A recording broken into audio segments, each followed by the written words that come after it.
Pagi itu, udara di sekitar Pasar Petisah, Medan, terasa berat dan lengket.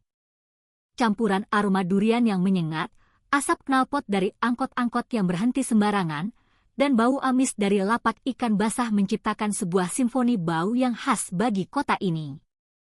Di antara hiruk-pikuk penjual yang meneriakkan dagangan mereka dengan logat Batak yang kental dan para pembeli yang menawar dengan sengit, seorang gadis muda mendorong gerobak reot yang syarat dengan karung-karung berisi botol plastik dan kardus bekas. Usianya mungkin tak lebih dari 20 tahun, namun wajahnya tampak lebih tua, digurati oleh kelelahan dan debu jalanan yang menempel di kulit sawo matangnya. Pakaiannya lusuh, dan rambutnya yang hitam legam diikat asal-asalan dengan karet gelang. Orang-orang di pasar itu mengenalnya hanya sebagai Sari, si pemulung pendiam yang setiap hari menyusuri lorong-lorong pasar yang becek. Ia selalu datang saat langit masih berwarna kelabu dan baru akan pulang saat matahari mulai tenggelam di ufuk barat, meninggalkan jejak jingga di atas gedung-gedung tua Medan. Sari jarang sekali berbicara. Ia lebih banyak menunduk, tangannya dengan cekatan memilah sampah yang bisa dijual kembali. Namun, di balik penampilannya yang tak berarti itu, tersimpan sesuatu yang tak biasa. Cara ia mengamati lingkungan sekitarnya, langkah kakinya yang tampak ringan namun penuh perhitungan, dan sorot matanya yang berubah tajam saat menangkap sesuatu yang janggal, semua itu menandakan ia bukan sekadar pemulung biasa. Hari itu, suasana di Pasar Petisah terasa sedikit lebih tegang dari biasanya. Bisik-bisik di antara para pedagang terdengar seperti desau angin yang membawa kabar buruk. Mereka membicarakan dua oknum polisi patroli yang belakangan ini sering muncul, bukan untuk mengamankan, tapi untuk memeras.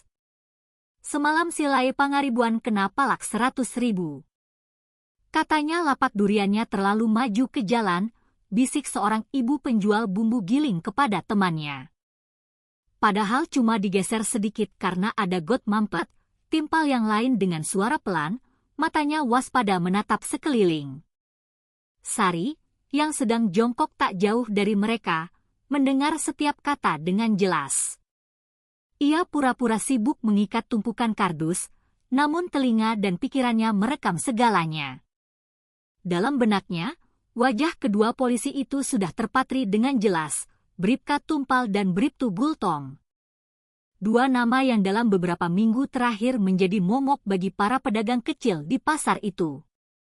Menjelang tengah hari, saat matahari berada tepat di atas kepala dan panasnya terasa membakar kulit, kedua polisi itu akhirnya muncul. Sepeda motor dinas mereka yang besar berhenti dengan angkuh di tengah jalan pasar yang sempit, memaksa para pembeli dan pengangkut barang untuk menyingkir. Bribka Tumpal, pria bertubuh gempal dengan kumis tebal, turun dari motor sambil melepas kacamata hitamnya. Rekannya, Bribtu Gultom, yang lebih kurus dan selalu tersenyum sinis, menyalakan sirene sebentar, seolah ingin mengumumkan kedatangan sang penguasa. Seketika, keriuhan pasar mereda. Para pedagang menunduk, pura-pura sibuk merapikan dagangan. "Wah, lapakmu ini bikin macet jalan," bentak Bribka Tumpal pada seorang penjual buah naga dan salak. Pedagang paruh baya itu, dengan wajah ketakutan, tergopoh-gopoh menghampiri. "Maaf, Pak. Nanti saya rapikan." "Ini cuma sebentar," jawabnya dengan suara gemetar. "Hati-hati kau kalau bicara. Semalam juga kau bilang begitu," hardik Tumpal. Ia menepuk-nepuk saku seragamnya, sebuah isyarat yang sudah sangat dipahami oleh para pedagang. "Kalau mau aman berdagang di sini, kau tahu sendirilah bagaimana caranya." Dengan tangan bergetar, pedagang itu merogoh laci kayunya, mengeluarkan beberapa lembar uang 50 ribuan yang lecek, lalu menyelipkannya ke tangan Tumpal. Gultom, yang berdiri di sampingnya, hanya tertawa kecil. "Sudah biasa itu, Lae. Daripada nanti daganganmu diangkut, lebih baik bayar saja," ujarnya, matanya berkeliling dan berhenti pada sosok Sari yang sedang memunguti botol air mineral tak jauh dari mereka. Tatapan mereka bertemu untuk sesaat. Gultom menyeringai, memperlihatkan giginya yang kekuningan karena nikotin. Ada pemulung di sini, katanya dengan nada mengejek. Jangan-jangan kau juga jualan barang ilegal, ya? Gerobakmu ini isinya sampah semua, bikin kotor pemandangan. Ia lalu menendang roda gerobak Sari dengan ujung sepatunya, membuat beberapa botol kaca berjatuhan dan pecah di aspal. Sari hanya diam, tangannya mengepal erat di balik punggungnya, menahan gejolak amarah yang membakar dadanya. Maaf, Pak. Saya hanya mengambil botol bekas, ucapnya pelan, suaranya nyaris tak terdengar. Mengambil? Ini tempat umum, bukan tempat sampah bapakmu. Kau mengganggu orang yang mau lewat. Kalau mau aman, sini setor uang keamanan, sahut Tumpal, nadanya semakin merendahkan. Beberapa pasang mata mulai melirik ke arah mereka, ada iba, ada marah, tapi tak ada satupun yang berani bersuara. Melawan polisi seperti Tumpal dan Gultom di kota ini sama saja dengan mencari penyakit. Namun, hari itu, sesuatu yang tak terduga terjadi.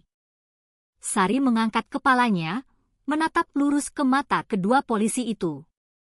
Wajahnya tidak menunjukkan kemarahan yang meluap-luap, melainkan sebuah ketenangan yang dingin dan mengintimidasi. Saya tidak punya uang, Pak. Tapi kalau Bapak mengganggu saya lagi, saya akan laporkan, katanya dengan suara tegas dan jelas. Suasana hening seketika. Bahkan suara dari pengeras suara masjid di kejauhan seolah ikut terdiam.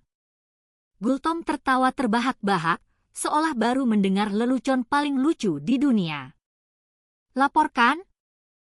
Kau mau lapor ke siapa? Kau pikir siapa dirimu? Hah? Pemulung saja sok jago. Tumpal menepuk bahu Gultom, senyumnya meremehkan. Sudahlah, biarkan saja. Orang gila. Paling besok juga sudah hilang dari sini.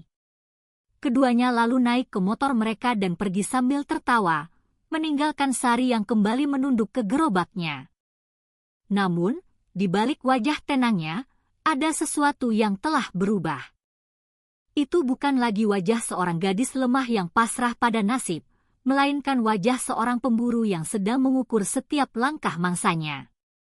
Malam harinya, di sebuah kamar kos sempit di daerah Medan Amplas yang pengap, Sari menyalakan sebuah lampu belajar kecil.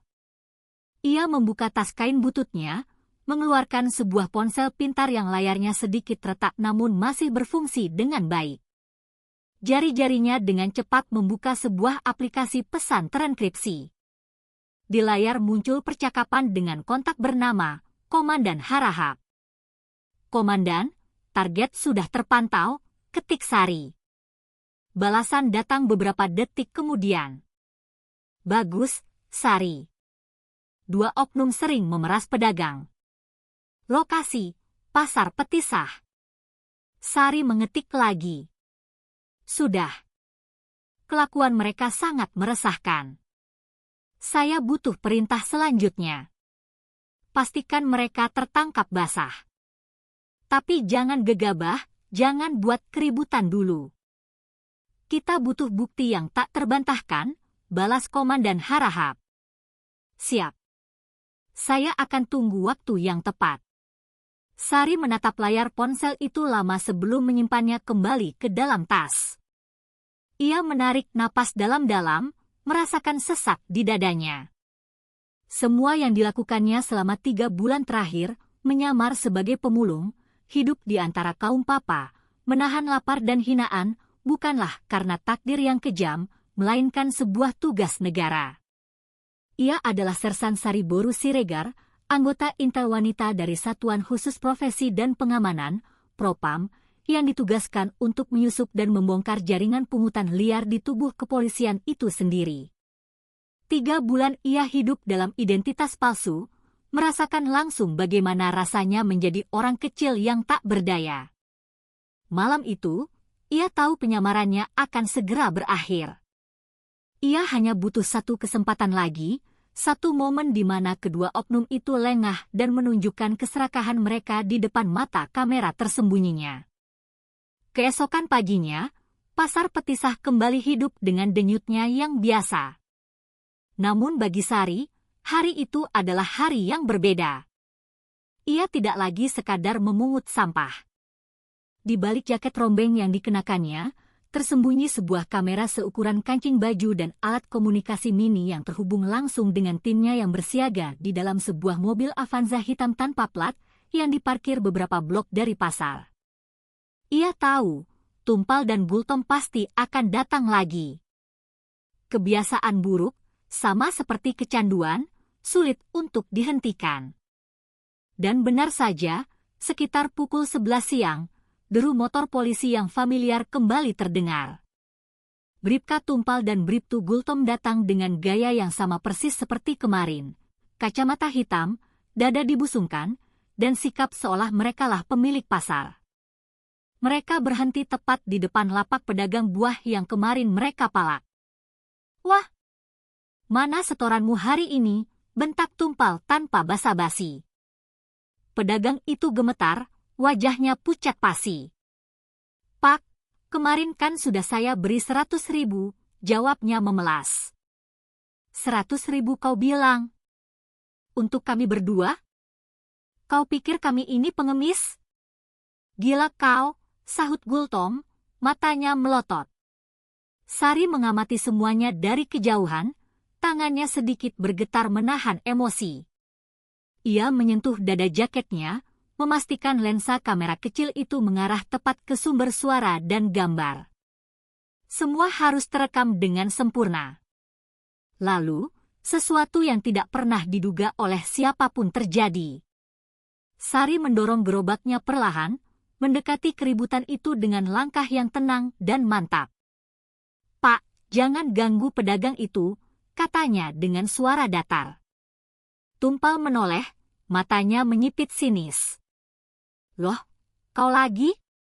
Si pemulung sok jagoan. Mau melawan polisi kau? Hah," katanya sambil mendorong bahu Sari dengan kasar. Gerobak Sari tergoyang, botol-botol di dalamnya jatuh berserakan di tanah yang becek. Beberapa ibu-ibu menjerit pelan, namun tak ada yang berani mendekat. Sari menatap tajam ke arah Tumpal, tak sedikit pun menunjukkan rasa takut.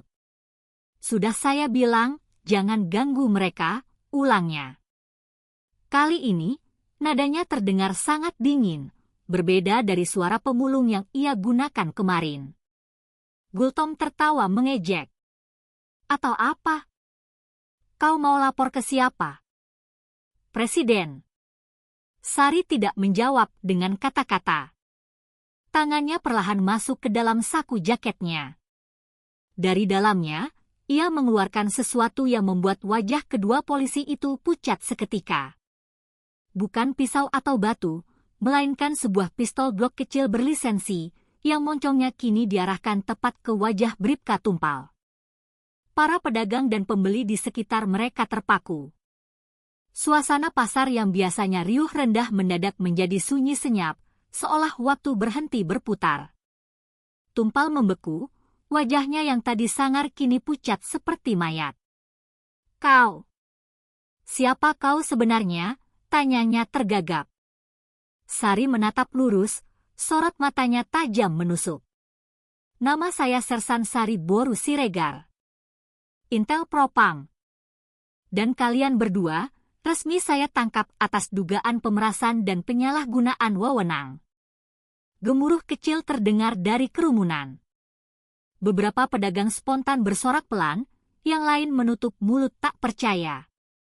Tumpal mencoba mundur, tapi dari ujung jalan, 4 anggota Propam berseragam lengkap dengan rompi anti peluru muncul, berlari cepat dan langsung mengepung lokasi.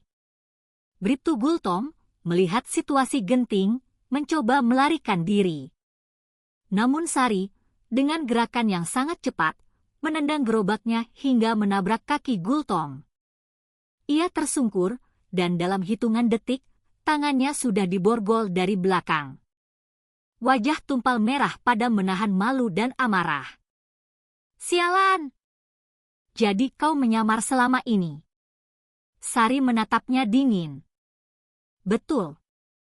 Dan semua bukti pemerasan kalian sudah terekam. Ia menurunkan senjatanya perlahan, memberi isyarat kepada timnya untuk membawa kedua polisi korup itu ke mobil. Setelah penangkapan Bribka Tumpal dan Bribtu Gultom, suasana di pasar Petisah berubah drastis. Warga yang tadinya hanya bisa menunduk ketakutan, kini mulai berani mengangkat kepala dan berbicara. Beberapa pedagang bahkan tak kuasa menahan tangis haru saat melihat kedua oknum itu digiring masuk ke mobil propam dengan tangan terborgol. Sari berdiri di tengah kerumunan, masih dengan jaket lusuhnya. Di wajahnya tak ada senyum kemenangan, hanya ada tatapan kosong yang dalam. Ia tahu tugasnya belum selesai. Ini baru puncak gunung es dari masalah yang jauh lebih besar dan lebih dalam. Mobil propam meninggalkan lokasi. Satu persatu pedagang mulai memberanikan diri menghampiri Sari. Itu, Bak Sari. Terima kasih banyak, ya. Kami kira Mbak ini benar-benar pemulung, kata seorang ibu penjual sayur sambil tersenyum malu. Sari hanya mengangguk kecil. Saya hanya menjalankan tugas, Namboru. Tolong jangan ceritakan pada siapapun tentang ini. Masih ada yang harus saya selesaikan. Ibu itu, yang dipanggil Namboru Sitanggang, mengangguk mengerti, lalu memeluk Sari dengan erat. Hati-hati kau, nak. Polisi yang seperti mereka itu banyak. Mereka tidak suka ada orang yang berani melawan. Sari tersenyum tipis dan pamit undur diri. Namun di dalam kepalanya, kalimat Namboru Sitanggang terus terngiang. Mereka tidak suka ada orang yang berani melawan. Malamnya, di markas sementara tim propam yang terletak di sebuah ruko sewaan, suasana rapat terasa tegang. Komandan Harahap, seorang pria berusia 50-an dengan rahang tegas dan tatapan mata yang penuh pengalaman, menatap layar laptop yang menampilkan rekaman aksi Sari di pasar. Kerjamu bagus, Sari, katanya datar. Tapi situasinya menjadi lebih rumit. Kami mendapat informasi bahwa Tumpal dan Gultom itu bukan pemain tunggal. Ada nama besar di belakang mereka. Sari menatap komandannya dengan serius. Nama siapa, Komandan? Belum bisa kami pastikan. Tapi laporan keuangan di kantor mereka menunjukkan ada aliran dana rutin ke beberapa rekening, termasuk satu milik Komisaris Besar Polisi Marpawung. Sari mengerutkan kening. Ia sangat mengenal nama itu. Kombes Pol Marpawung, seorang pejabat tinggi di kepolisian daerah yang selama ini citranya sangat bersih dan sering muncul di media. Namun, di kalangan intelijen, sudah lama beredar desas-desus bahwa dialah yang mengendalikan jaringan pungli di sektor-sektor ekonomi kecil di seluruh kota.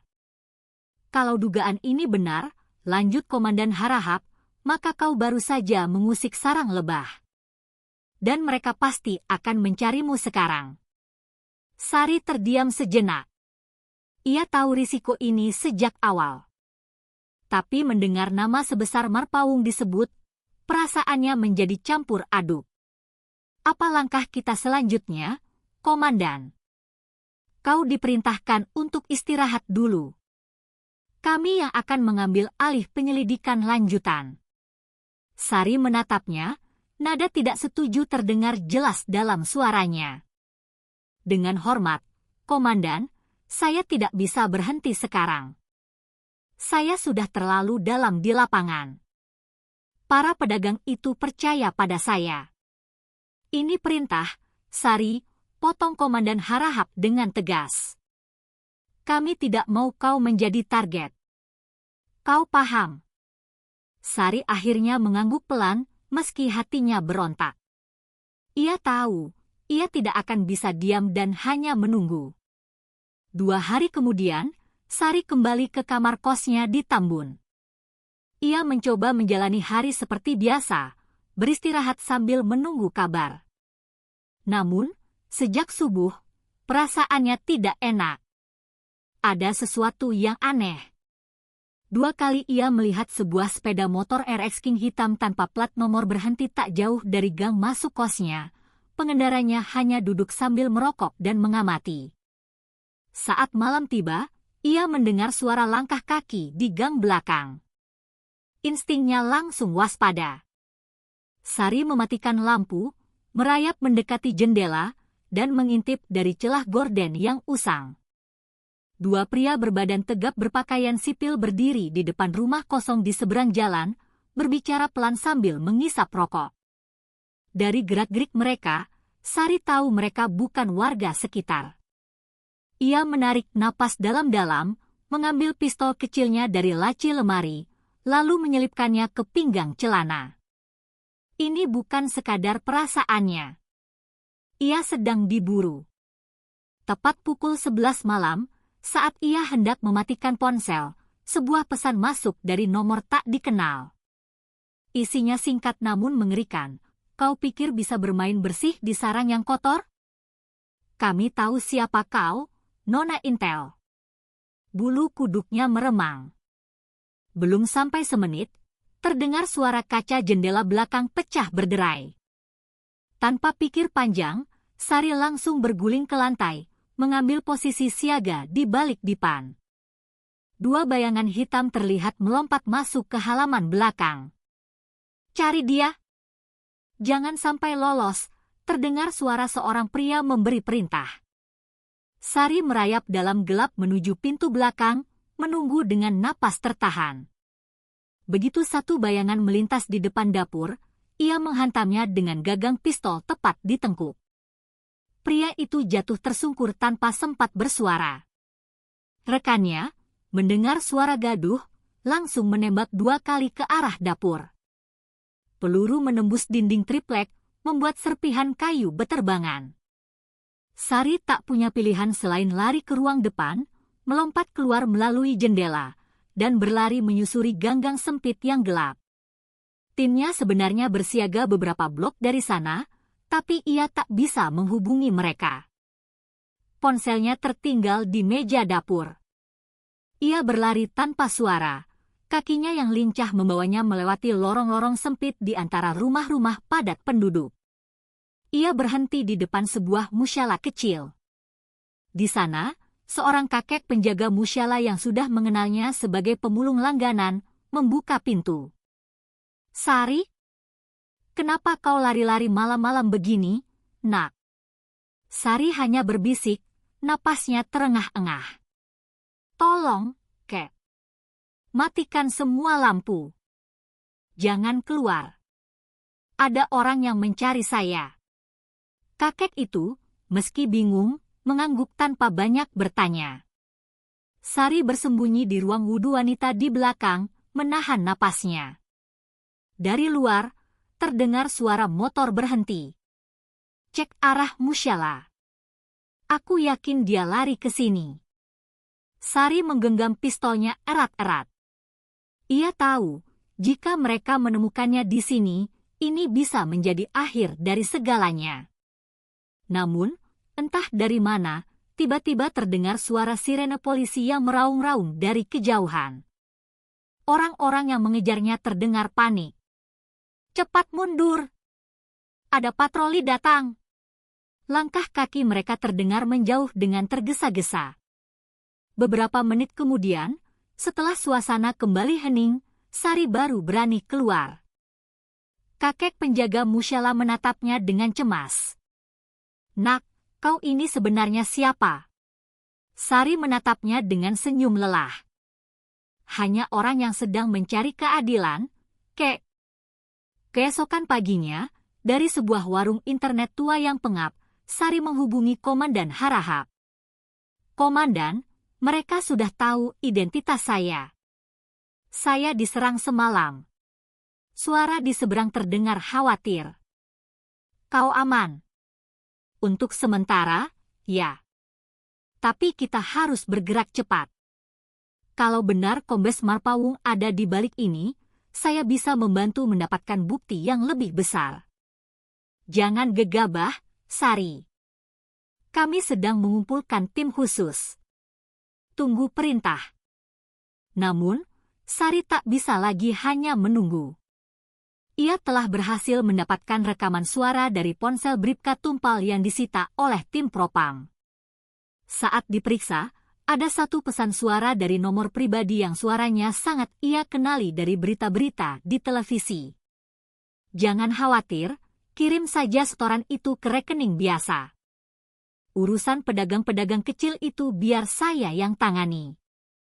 Jangan sampai bocor ke media. Sari memutar ulang pesan itu berkali-kali. Ia yakin 100% itu adalah suara Kombes Pol Marpawung. Dengan bukti ini di tangannya, ia memutuskan untuk bertindak sendiri. Ia tahu Komandan Harahap akan marah, tapi waktu tidak berpihak padanya. Malam berikutnya, Sari kembali menyamar. Kali ini bukan sebagai pemulung, melainkan sebagai petugas kebersihan di kantor kepolisian daerah. Dengan bantuan salah satu petugas junior yang dulu pernah ia tolong, ia berhasil mendapatkan akses masuk. Ia menyusuri lorong-lorong panjang kantor yang sepi itu. Kamera CCTV berputar perlahan di setiap sudut, namun ia sudah mempelajari titik buta setiap kamera. Ia berhasil masuk ke ruangan keuangan internal, membuka sebuah laci dengan kunci duplikat, dan menemukan beberapa dokumen transfer dana yang mencurigakan. Nama-nama penerima uang, keamanan pasar, itu membuat dadanya sesak. Bukan hanya Marpawung, ada beberapa perwira lain yang ikut menikmati aliran dana haram itu. Saat ia sedang sibuk memotret dokumen-dokumen itu dengan kamera pulpennya, tiba-tiba lampu ruangan menyala terang. Saya sudah menduga kau akan senekat ini, Sari. Sesosok tubuh besar muncul di ambang pintu. Kombes Pol Marpawung, lengkap dengan seragam dinasnya yang rapi dan pistol yang terselip di pinggang. Tatapan matanya dingin, dan bibirnya membentuk senyum tipis yang mengerikan. Anak muda ambisius sepertimu ini selalu lupa satu hal, katanya pelan sambil melangkah mendekat. Di institusi ini, kebenaran itu adalah milik siapa yang berkuasa. Dan kau hanyalah pion kecil. Sari tak gentar. Ia tetap berdiri tegak, menatap lurus ke mata atasannya itu. Kalau pion kecil bisa menjatuhkan raja, saya rela jadi korban, Pak. Marpawung tertawa pendek. Berani juga kau. Ia mengangkat pistolnya perlahan, mengarahkannya tepat ke dada Sari. Namun, sebelum jarinya menekan pelatuk, terdengar suara pintu didobrak dengan keras dari luar. Jatuhkan senjata Anda, Kombes! Komandan Harahap masuk bersama beberapa anggota Propam bersenjata lengkap. Mereka sudah memantau pergerakan Sari sejak sore.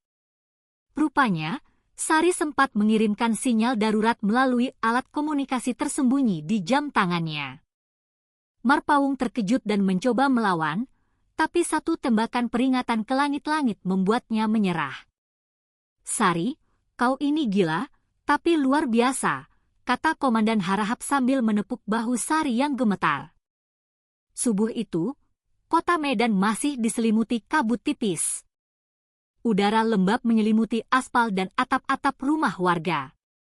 Di sebuah rumah aman milik Propam, Sari duduk sendirian di teras kecil, menatap secangkir teh yang sudah dingin. Matanya sembab karena semalaman tidak tidur. Penangkapan Kombes Pol Marpawung seharusnya menjadi akhir dari segalanya. Tapi kenyataannya, itu barulah permulaan dari badai yang jauh lebih besar. Dalam 2 hari terakhir, media mulai memberitakan kabar penangkapan oknum polisi pemeras di pasar yang ternyata didalangi oleh perwira tinggi. Namun, anehnya, nama Sari tidak pernah disebut. Komandan Harahap memintanya untuk tetap berada di bawah radar demi keselamatannya. Pagi itu, saat ia menyalakan televisi kecil di ruang tamu, ia mendengar sebuah laporan berita yang membuat darahnya mendidih.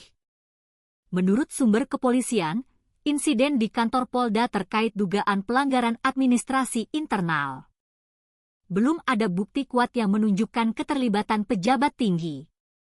Sari membanting remote ke meja. Pelanggaran administrasi? Gila! Mereka mau membersihkan namanya? Ia bangkit dan mondar-mandir di ruangan sempit itu. Semua bukti sudah ada di tangan mereka, rekaman suara, dokumen transfer, kesaksian Tumpal dan Gultom. Tapi seperti biasa, begitu kasus menyentuh orang besar, semuanya mulai diredam dan dibelokkan. Beberapa jam kemudian, Komandan Harahap datang. Wajahnya tampak lebih lelah dan tua, dengan lingkar hitam di bawah matanya. Sari, kau harus tetap tenang. Dewan Etik meminta kita untuk menahan dulu publikasi bukti-bukti tambahan. Menahan, Komandan? Itu artinya mereka mau menutup kasus ini. Aku tahu, tapi kalau kau nekat, mereka bisa membalikkan kasus ini kepadamu. Mereka bisa bilang kau beroperasi di luar jalur, bahkan memanipulasi bukti.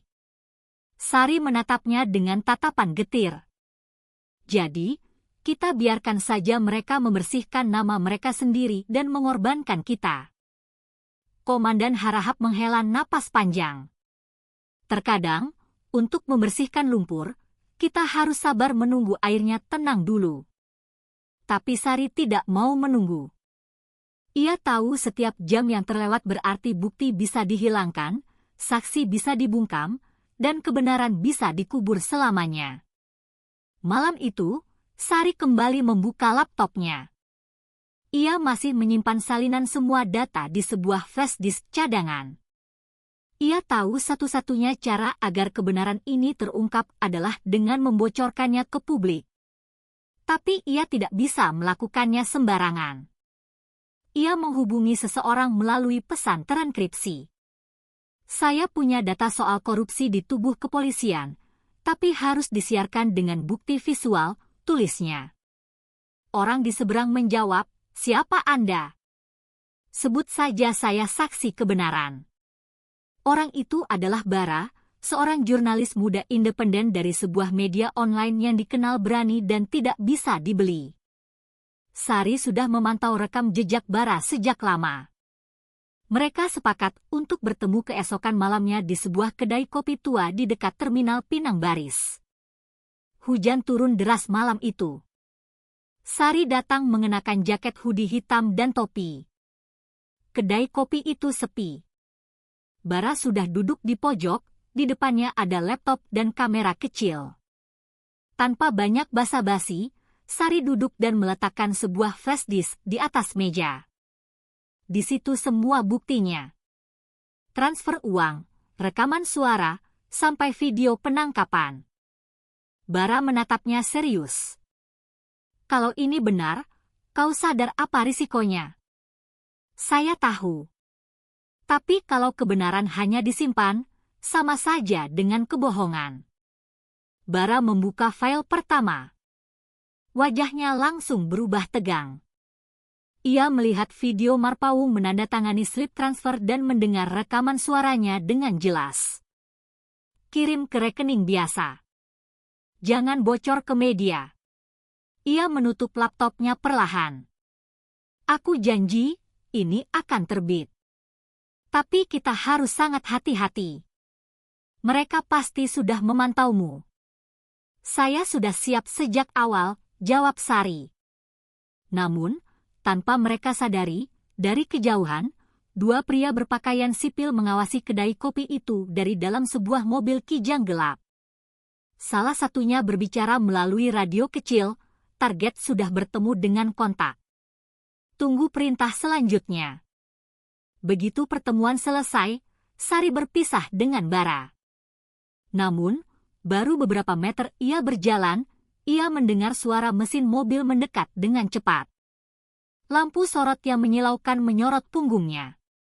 Berhenti, terdengar teriakan dari dalam mobil. Sari langsung berlari ke arah gang sempit. Sebuah tembakan dilepaskan ke udara, membuat warga sekitar berteriak dan buru-buru menutup pintu rumah mereka. Sari menunduk, melompati pagar rendah, lalu masuk ke area perumahan padat. Ia bersembunyi di balik dinding yang basah oleh hujan, napasnya memburu. Dari ujung jalan, dua pria mengejarnya dengan pistol teracung. Gerakan mereka terlalu terlatih untuk disebut preman biasa. Salah satunya berteriak, "Marpawung sudah tertangkap gara-gara kau. Sekarang giliran kau yang hilang." Sari memutuskan untuk memancing mereka. Ia menendang sebuah kaleng kosong, menciptakan suara gaduh, lalu berpindah posisi ke sisi kanan gang. Begitu salah satu pria mendekat, Sari menjatuhkan diri dari atap seng sebuah warung kecil dan menendangnya tepat di bahu. Pria itu terjatuh, senjatanya terpental. Rekannya menembak 2 kali, tapi peluru meleset. Sari berlari menembus gang becek, naik ke sebuah motor tua yang terparkir, menyalakannya dengan kunci darurat, dan melaju dengan kecepatan tinggi ke arah jalan raya. Mobil hitam itu mengejarnya dari belakang. Kejar-kejaran di tengah hujan deras malam itu terasa seperti adegan film laga. Namun, Sari bukan tanpa rencana. Di bawah sebuah jembatan layang, Bara sudah menunggu dengan mobilnya. Sari melompat turun dari motor, masuk ke dalam mobil, dan mereka langsung tancap gas ke arah luar kota. Beberapa jam kemudian, di sebuah rumah kosong di daerah Depok, Bara menatap layar laptopnya dengan tegang. Ia sedang mengunggah semua video dan dokumen itu ke jaringan media nasional dan internasional. Kalau sinyal ini stabil, dalam 5 menit berita ini akan menyebar ke semua portal berita, katanya. Sari duduk di lantai, menatap layar kosong. Begitu video ini keluar, mereka akan mengejar kita habis-habisan. Bara tersenyum tipis. Ya, tapi kalau semua orang sudah tahu, mereka tidak bisa lagi menutupinya. Tepat pukul 3.17 pagi, unggahan itu selesai. Video berjudul, "Bukti Korupsi Internal, Suara dari Dalam Seragam," tayang serentak di berbagai platform. Dalam hitungan menit, topik itu menjadi viral. Tagar polisi bersih dan suarakan kebenaran menjadi trending nasional. Namun, tak lama setelah itu, listrik di rumah itu padam. Bara menatap ke arah jendela. Sepertinya mereka sudah tahu lokasi kita. Sari menarik napas dalam. Kita harus berpisah. Kau bawa bukti cadangan ke media lain. Aku akan menarik perhatian mereka. Kau gila? Itu bunuh diri. Kalau kita berdua tertangkap, tidak akan ada yang bisa meneruskan perjuangan ini. Percaya padaku, Bara. Bara terdiam sejenak, lalu mengangguk berat. Baik. Tapi berjanjilah satu hal. Kau harus keluar dari ini hidup-hidup. Sari tersenyum tipis. Akan ku coba. Sari keluar dari rumah itu, menyelinap di antara bayangan pohon. Mobil-mobil hitam sudah berbaris di ujung jalan. Ia tahu itu bukan operasi resmi Propam, melainkan operasi bayangan milik orang-orang yang masih setia pada Marpawung. Tanpa pikir panjang, ia berlari ke arah hutan kecil di belakang perumahan. Dari kejauhan, terdengar gonggongan anjing pelacak. Sari terus berlari hingga menemukan sebuah sungai kecil. Ia menuruni tebing, masuk ke dalam air yang dingin hingga sebatas dada, dan bersembunyi di balik akar besar sebuah pohon beringin. Sambil menahan napas, ia melihat cahaya senter menari-nari di atas permukaan air. Dia tidak akan jauh. Cari sampai dapat, teriak seseorang. Tapi saat mereka berpencar, Sari perlahan menyelam ke sisi lain sungai dan menghilang dalam kegelapan. Matahari mulai terbit saat Sari muncul di sebuah jalan kecil di pinggiran kota. Bajunya basah kuyup, rambutnya acak-acakan, tapi matanya tetap tajam. Ia melihat tumpukan koran di sebuah kios kecil. Headline terbesarnya terpampang dengan jelas, skandal besar di tubuh Polri terbongkar, data dari intel wanita viral di media. Ia menarik napas lega. Kebenaran sudah tersebar. Namun, di balik headline itu, Ada berita kecil di pojok, identitas sang intel masih misterius. Pihak kepolisian akan membentuk tim pencari untuk melindunginya. Sari tersenyum tipis. Ia tahu, melindungi tidak selalu berarti mengamankan.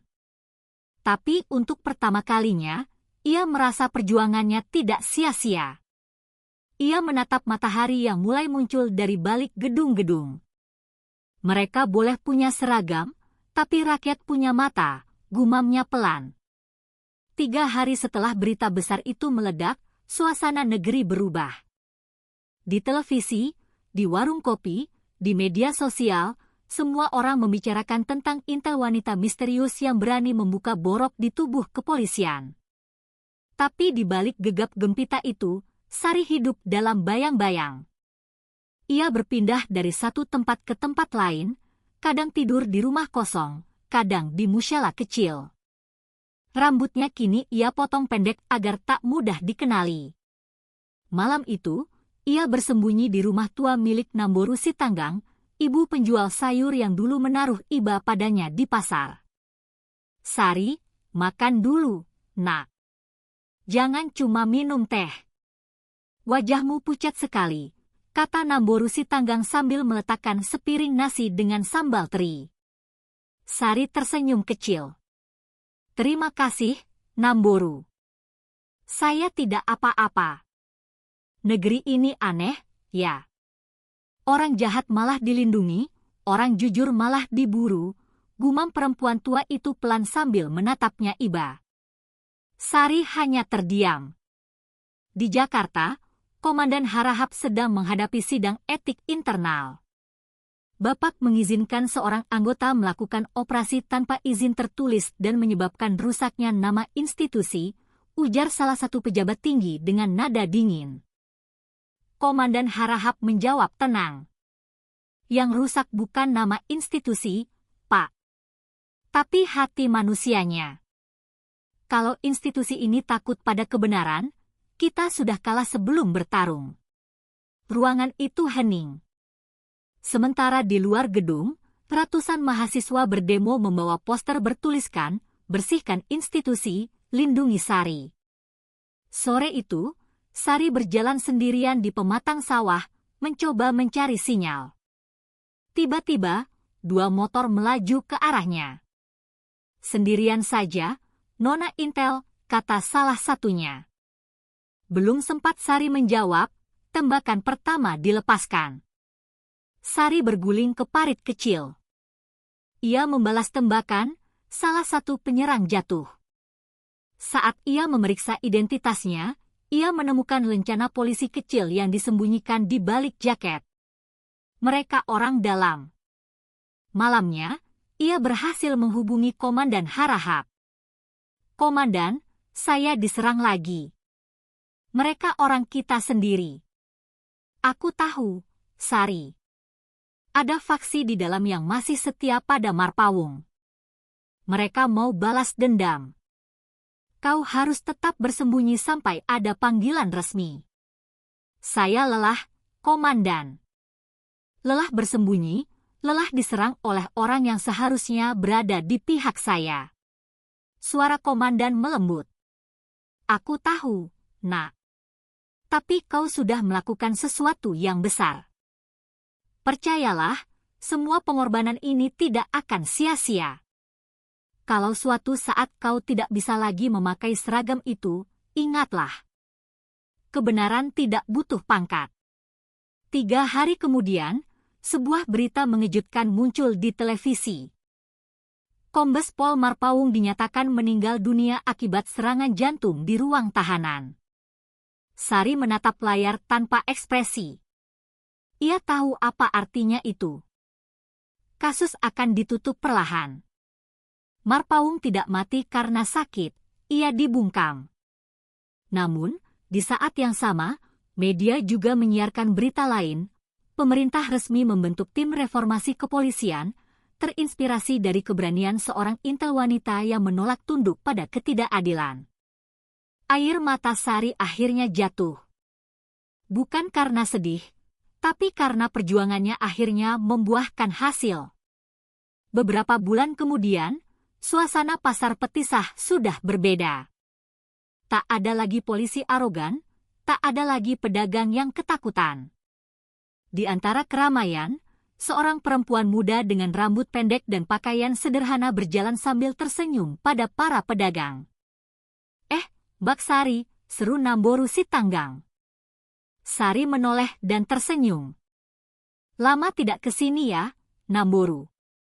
Alhamdulillah, sejak Bak bongkar kasus itu, pasar ini jadi aman.